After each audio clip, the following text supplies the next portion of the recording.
Good afternoon. Quickly, thank you for your time this afternoon in what seems to be a fantastic event anyway. You're here, or we are going to try and impart our knowledge on how to improve your photography for drinks and then use them on socials. And we're going to attempt to do it live with just a mobile phone. So it's going to be fun. I'm Richard Spence, Jim's Magic, and I'm here with Emily. If Emily would like to introduce herself. I'm Emily Chipperfield, and I'm the head of bars for Kalukale. So we have 3 bars. We have Kalukale in Shoreditch, Kalukale in Chelsea, and Lilloobat in Islington. Obviously, today we're going to cover a little bit about how to take a better photo, how to kind of use your mobile phone to its best, just to manage expectations. The photos that you see on my profile, a lot of them are with a proper DSLR camera, but we're going to see what we can do on a budget with some fabulous cocktails. So I think before Emily makes us the first cocktail, the one thing I would say about anything to do with photography, and if there's any photographers in the room, is get your lighting right. So unfortunately in here today the light's not amazing, but we can work with it. If you're at home, a north or south facing window works an absolute treat. Sunshine is your best friend all day long. Obviously, I know that bars like Emily works at, they're always very dark. So trying to find somewhere with a nice light source, worst case scenario, a little LED light will kind of suffice. But if you can get a nice big window, that is the key. On the back of that, the only problem you do have is when you've got a nice window, good light coming through, the surroundings sometimes aren't great. Like my flat, it's never tidy. So taking a picture of a drink with my clothes or dirty washing in the background is never great. So what I've always suggested to people is a couple of pieces of foam board. You can pick it up, a couple of pounds from Amazon, any art shop in London, and you can create some really nice imagery with that. So if you look at something like this photo here, that's exactly the same setup as I had. That different camera, but we'll still get some great photos from it. Obviously, first cocktail which Emily's going to create, going to suit my background really nice, quite a minimalist serve, I believe. Yeah, so we're going to start with a whiskey and champagne cocktail. The whiskey is peated, so it's going to be slightly smoky. You're going to have a peppermint and nettle cordial, a little bit of salt, and it's quite light, refreshing, as I said, a bit smoky in the background. So 25 milliliter of Ardbeg, 30 of the peppermint and nettle cordial. To make that cordial, it's easy. Brew some peppermint and nettle tea that you can find in any shop. For 2 parts of tea, add 1 part of sugar, a little bit of malic acid. So in this case, because the cordial is the only acidity in the drink, I've bumped it up a little bit, around 15-20%. A dash of salt, 2 dashes of orange bitters. I'm going to be taking some photos of Emily as we go as well, to see if we can get some nice shots for the end. Here we go. So a big trend in bars at the moment is minimalism. So it's trying to do something that is quite simple without overcomplicating it. It makes sense as well sometimes for, avoiding a lot of garnishes that are not going to be used, that are just going to end up in your bin. Here we go. And in this case, we want to take that drink that's going to look very simple, that's pretty much going to look like a glass of champagne that you might sell at a premium price because obviously you're a cocktail bar, cocktails, a little bit more expensive, and you want to add something to it. You want your garnish to add another dimension to your drink. So in this case, we're using a pink paint, which is made from marshmallow fluff that you could get quite easily in the shop, and hibiscus, which is going to give the color.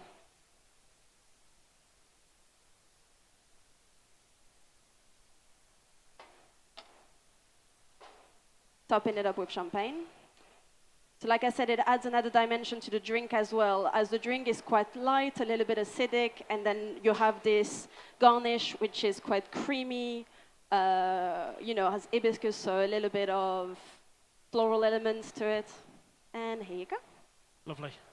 This is the bit I've got to do without dropping it now. So who shoots photos using their mobile phone for drinks, out of interest? How many turn their portrait mode on when they do it? That's the one thing I would say don't do. So when you're taking photographs is avoid portrait mode when you can, and use the AEAF function on your phones. I think Android have them as well. I'm still shooting with an iPhone 11, which is about 6 years old, and does the job just fine. So obviously with the AF function, if anyone can see me, sorry for the guys at the back, is to set your photo up how you want it, and then just press and hold the screen and it locks in place. And that way you can adjust your exposure on the photograph, which at the end of it, it's going to make it a much easier photo to edit. I'm just going to throw a bit of extra light on it to see if we can get some nice shadows.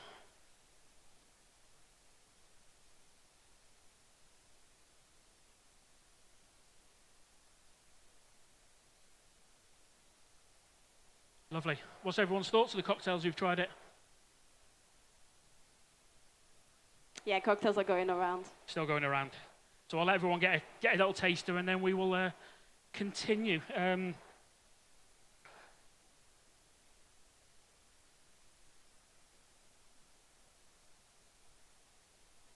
As I say, the problem I found with like portrait mode on the iPhone is it has a thing called inbuilt face recognition.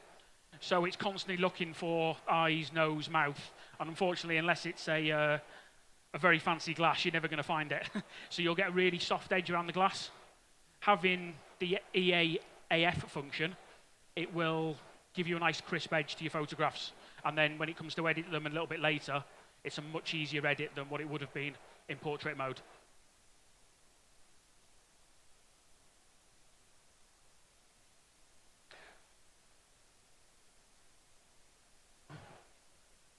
I'll turn that off so I'm not blinding everyone. Need sunglasses at the front. Obviously, when shooting for Instagram, there's currently two apertures to be shooting at, so 16:9 and 5:4. So 5:4 is for your profile feed. Now, I believe Instagram are going to change all that in about 3 weeks. So everything's going to be a bit more TikTok-like. So the whole feed, you need to be shooting in 16:9, because otherwise your photos aren't going to fill the screen, and it's just not going to look very appetizing to people when they're flicking through on their feeds, stuff like that. What's everyone's thought of the cocktail? Good? I've not tried Nobody it yet. walked out, so I'm going to try this go one. for it.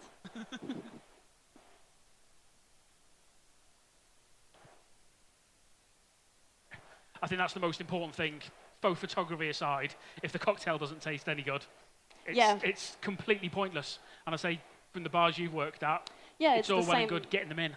Yeah. And the drink has to taste nice, and then it's anything that we add to that experience. Because when you go into a bar, you're not just drinking at home. So, what kind of trends do you find at the moment? What hits home on social media for you guys? Well, anything that has really bright colors, like the paint. This is one that we have in our bar. Or shall I get on to the next drinks already? Or we can do, yeah. If you want to start pouring it, yeah, why not? Cool, okay. Why not? Let's crack on. So the second one is everyone's here for cocktails. Yeah. So it would be like the custom serves.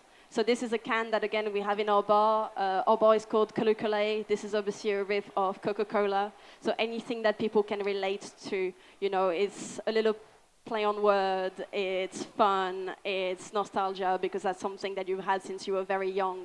People relate to food a little bit different than they relate to drinks, because food you've always eaten. But drinks, obviously you've never drank before the age of 18. So it's something that you've learned quite late to appreciate, and anything that relates to childhood nostalgia. All of our cocktail menus have had something like a yearbook, sticker books. Now we also have like a Tinder-inspired menu where every drink is like a Tinder profile. So anything that's going to bring joy to that experience, people are going to want to take photos of and remember. So this is called Not a Henny and Coke. So it's a twist on, people who come to a cocktail bar and want a Hennessy and Coke, we'll give you them one. But how about we take that drink and create something new for them that they can also relate to. So we've got 20 milliliter of cognac, 20 milliliter of pisco, 15 milliliter of Amaro Montenegro, 15 milliliter of a homemade cola syrup. So the homemade cola syrup is essentially a tea again, so something very easy to recreate at home that you can make with lemon peels, orange peels, nutmeg, cardamom pods, and cinnamon. That is steep all together and a little bit of sugar. And, well, I've lost myself. Here we go. A little stir.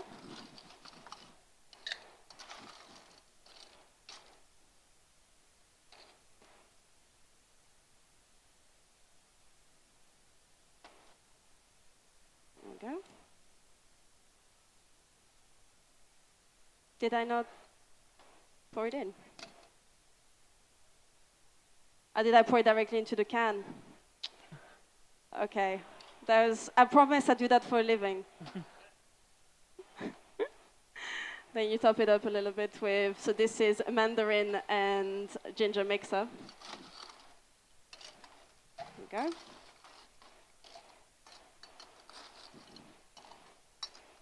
And I've got the lid. And here we go. Perfect. Next serve is ready. Is that what you're finding as well, is you're having to create drinks now for the consumer to come and actually take photographs? So I think you build your the menu around it. Yeah. Sometimes I think visual has always been a very important factor.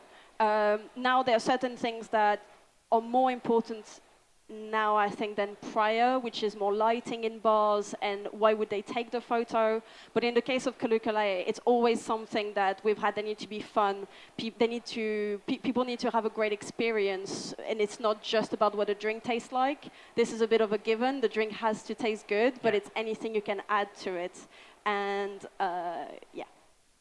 Perfect. So I don't think it's something new to bars that now they have to, that the drinks themselves have to be Instagrammable, but it's more that the lighting has to be good and the whole concept of the bars have to be thought through. I think there's no secret at the moment in social media. Everyone's leaning towards things like TikToks with reels and videos and stuff like that. You hear things that it's the death of photography for the drinks industry. I don't think it is at all, because things like just loading them up on a website, that having them on your menu just to actually show them off. I know you've worked with Litty Photography in the past, who's an incredible photographer, and creating that story around the drink just in a photograph is amazing. What I would suggest, if there is any bartenders in, is doing videos of how you make the cocktails as well. That seems to be, at the moment, engagement-wise on Instagram is huge. TikTok have just, I think last week, announced they're putting a stricter rule in on people posting about alcohol. So people who do post about alcohol on TikTok are seeing a lower engagement than they would say on Instagram. Instagram are kind of, it's a bit of a free-for-all. It's a bit of a, it's the West End at the minute, so just crack on, and they're all for beating Instagram. So if you can join in on Reels, even if it's sequential pictures, it's going to make a massive difference. Talking about actually editing-wise, does everyone just use their iPhone or Android to edit, or do they use software like Lightroom, Snapseed? Snapseed, yeah. So I've always favoured Lightroom myself, just gives me a little bit more control over the photographs. So obviously, Emily was making that. I've started editing up some of the photographs I've already taken. I've built a couple of presets yesterday, ready for today, using the light that we've got there. So it's kind of understanding, making sure the setting's right for the drink. And I think that's like your bar. I've been to yours in Shoreditch. It's quite a dark setting. Yeah. But also, if you get the actual lighting right in there, can make an incredible photograph, because it's such a nice, picturesque bar and it's really good. If you are using Lightroom, what I really like about Lightroom to actually produce the editing is there's a bit of a community on there. So it's kind of a little bit like Instagram for just photographers. And people are creating presets, uploading presets. It's a free app on the App Store, so there's no problem. And you can you can effectively pinch other people's presets as a start point for creating a really nice photograph and getting the content exactly where you want it. Do you find a lot of engagement through, which is your biggest engaged drink at the minute? Is it the not Henny and Coke? Yeah. Yeah, it would be. And that's just because of do you think it's just because of the whole nostalgia? Yeah, the nostalgia, the fact that it's just a very fun serve. Lovely. Right. Do you want to move on to the next one, and I'll take Next some one? pictures of the Cool. not Henny and Coke while you're doing that? Awesome. So the last trend I think that we see a lot is edible Excuse me, I don't want garnishes. to trip over you. Because as I mentioned earlier, obviously people, there's a lot of food photography that's gone very popular. There's a lot of food videography, and drink trends tend to follow a little bit food behind. So in here, I'm going to make a twist on the Clover Club, which is a very well-known classic. So we're going to have 35 milliliter of gin.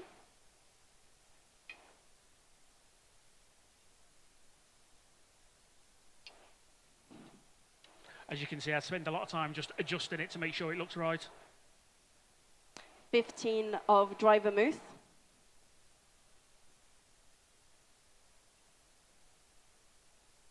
$20 of lemon. 20 of sugar.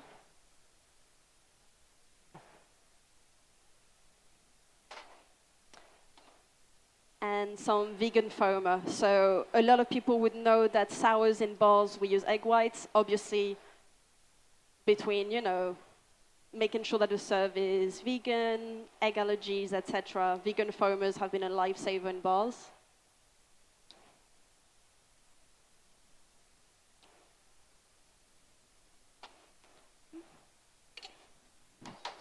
Little dry shake.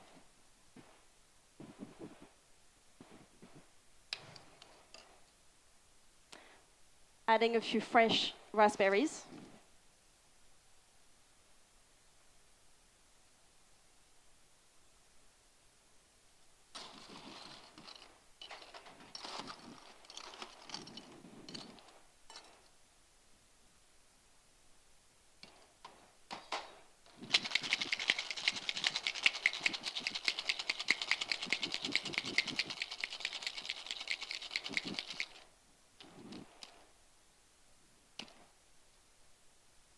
Here we go. And so something that's quite important when we think about aesthetics and we think about cocktails is the wash line. So if you've never heard the term wash line, it's basically the little separation between where the drink finishes and where the tip of the glass is. So the same way that in photography you'd have, you know, dimensions that are aesthetically pleasing, so do we in cocktail bars. So when people ask, why do you not fill it up all the way to the top? I can, it doesn't change anything for me, but you know, it's not an extra 30 milliliter of tonic that I'm trying to save on, but aesthetically, that's what we're trying to achieve. Yeah,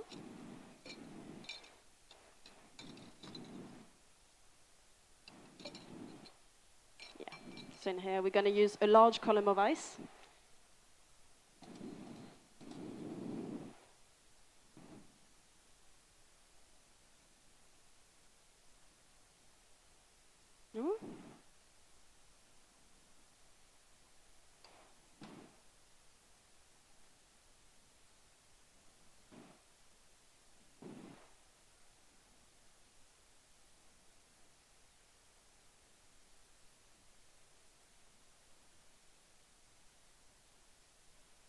There we go.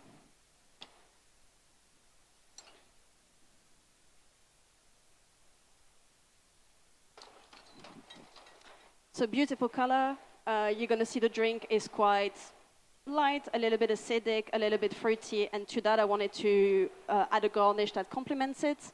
So we're going for a strawberry that's dipped in ruby chocolate. So if you've ever had ruby chocolate, it's very surprising. It's a little different to what you would have known before.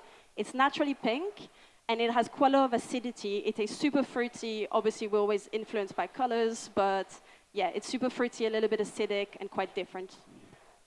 There you Lovely. go. Let's get a quick photograph of this one. Yeah. Don't want to lose the garnish into the drink, but be careful.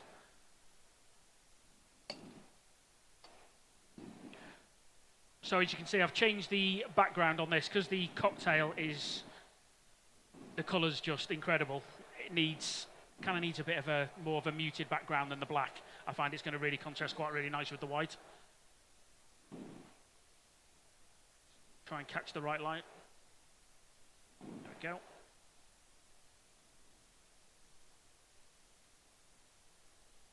What's really weird when you're setting the exposure on the camera, a lot of the times you have to reduce the amount of exposure you've got.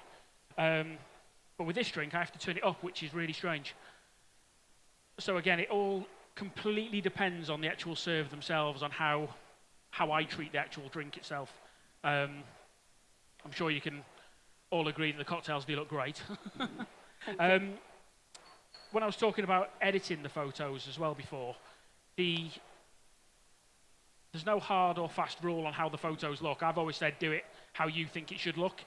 If you like it, there's a good chance there's going to be other people out there that like that photo. I've got quite a distinct style with how I take photography.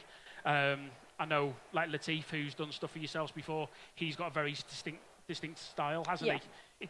He doesn't go, I'm going to do it this way for this brand. It's like, no, that's my style, and I stick to it. So, like comedy, photography is quite subjective. It's kind of what everyone likes themselves. So always have a little bit of fun with it. It's all about creating like an image that tells a story. So with the Not Henny and Coke is making sure people kind of get a little bit lost in the fact is that a regular Coca-Cola, and it just throws them a little curveball, doesn't it? I'm going to start posting some of these now directly to Instagram, the ones I've done so far. When posting to Instagram, once you've done all the hard work, the worst thing you can do is just stick a photograph up on Insta and go, I'm done. That's where the hard work kind of sets in, because social media, it's in the name, it's social. You've got to be social on the platform. You've got to talk to people, engage with them. I've done it in the past where I've treated it as just like a website, as a portfolio, and all of a sudden you see your following, your engagement start to drop. Something I've made a conscious effort this year is every time I post is I have a conversation with a few people, chat about how I've done the photography, what the drink was like, and in 3 months, just over 3 months, I've increased my following by nearly 1,000 people, which, if anyone knows using Insta at the moment, it's not a great platform for gaining followers, etc. So it's, I hate to say it, you've got to do what Insta tell you to do. Instagram have their set of rules, and if you don't stick to them, they kind of penalise you. And on that, hashtags. It's the one doing, as I'm so regular, I've got, I think, 6 different social media accounts I work with at the minute, that everyone asks me, what hashtags do I use? What hashtags do I use? I've experimented, I think on this profile alone, over 40 different posts of different ways of doing my hashtags. And the best way I've found is 10 to 15 on every post. And I use a platform called Display Purposes. It's a free platform online. You go in and you pop your keywords in. 3 or 4 keywords, and it will give you up to 30 hashtags, because Instagram still allows 30 hashtags.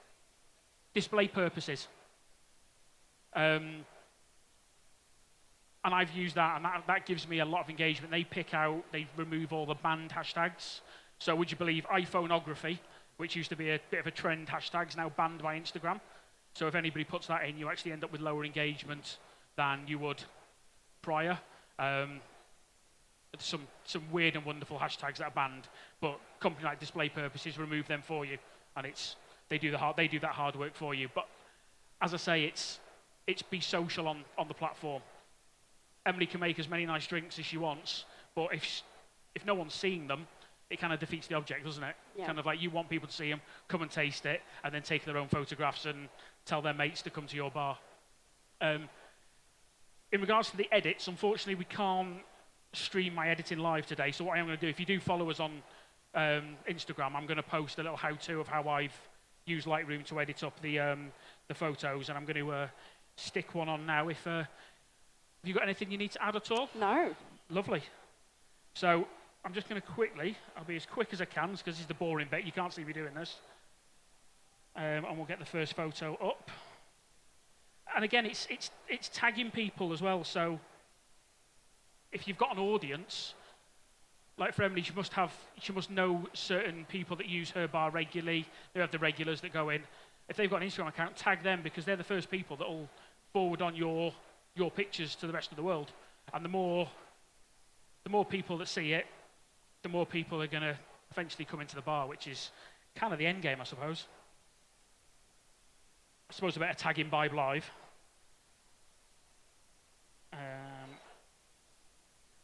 Tag Emily in that.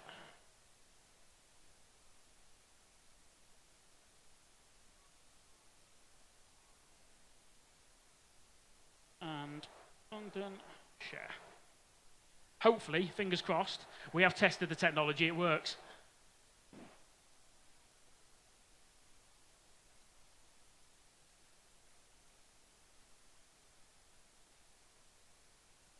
So there's the first one that we did.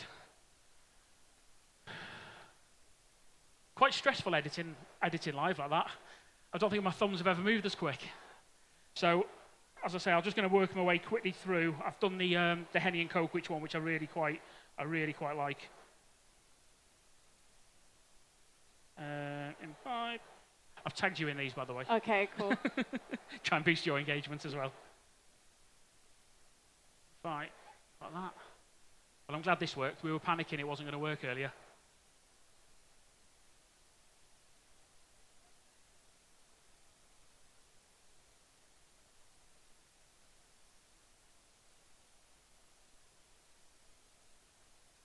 There we go.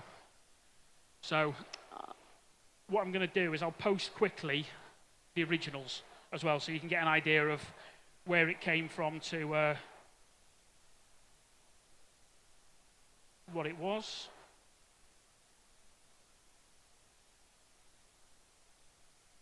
I'm going to delete this one off my profile afterwards, so I don't like it. I can't have the unedited photos.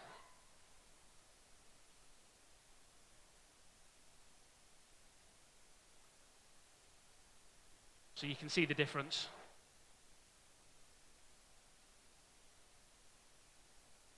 From edited to unedited.